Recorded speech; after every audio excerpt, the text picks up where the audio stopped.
Srimad Bhagavatam, Canto 10, Chapter 19, Swallowing the Forest Fire. This chapter describes how Lord Krishna saved the cows and the cowherd boys from a great fire in the Manjaranya forest.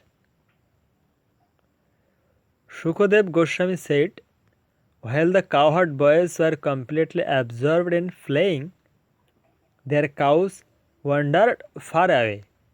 They hungered for more grass, and with no one to watch them, they entered a dense forest.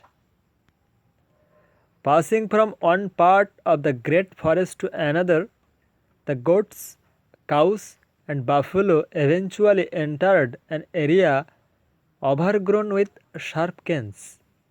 The heat of a nearby forest fire made them thirsty, and they cried out in distress. Not seeing the cows before them, Krishna, Ram, and their cowherd friends suddenly felt repentant for having neglected them.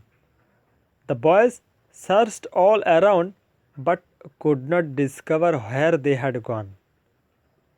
Then the boys began tracing out the cow's path by noting their hoofprints and the blades of grass the cows had broken with their hoofs and teeth. All the cowherd boys were in great anxiety because they had lost their source of livelihood. Within the Munja forest, the cowherd boys finally found their valuable cows, who had lost their way and were crying. Then the boys, thirsty and tired, herded the cows one to the path back home. The Supreme Personality of Godhead called out to the animals in a voice that resounded like a rumbling cloud. Hearing the sound of their own names, the cows were overjoyed and called out to the Lord in reply. Suddenly, a great forest fire appeared on all sides, threatening to destroy all the forest creatures. Like a chariot driver, the wind swept the fire onward, and terrible sparks shot in all directions. Indeed, the great fire extended its tongues of flame toward all moving and non moving creatures.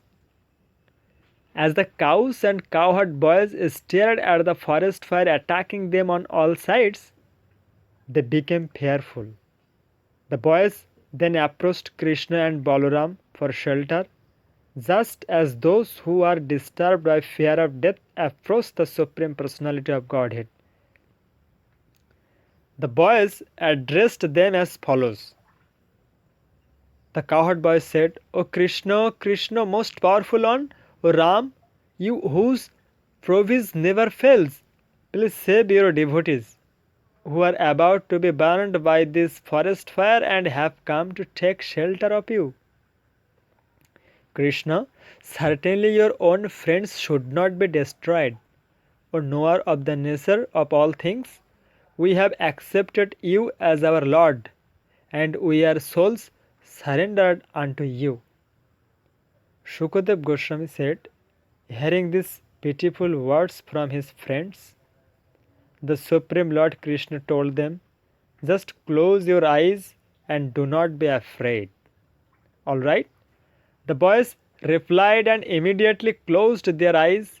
Then the Supreme Lord, the master of all mystic power, opened his mouth and swallowed the terrible fire, saving his friends from danger. The cowherd boys opened their eyes and were amazed to find not only that they and the cows had been saved from the terrible fire, but that they had all been brought back to the Bhandira tree. When the cowherd boys saw that they had been saved from the forest fire by the Lord's mystic power, which is manifested by his internal potency, they began to think that Krishna must be a demigod. It was now late in the afternoon, and Lord Krishna, accompanied by Balaram, turned the cows back toward home. Playing his flute in a special way, Krishna returned to the cowherd village in the company of his cowherd friends, who chanted his glories.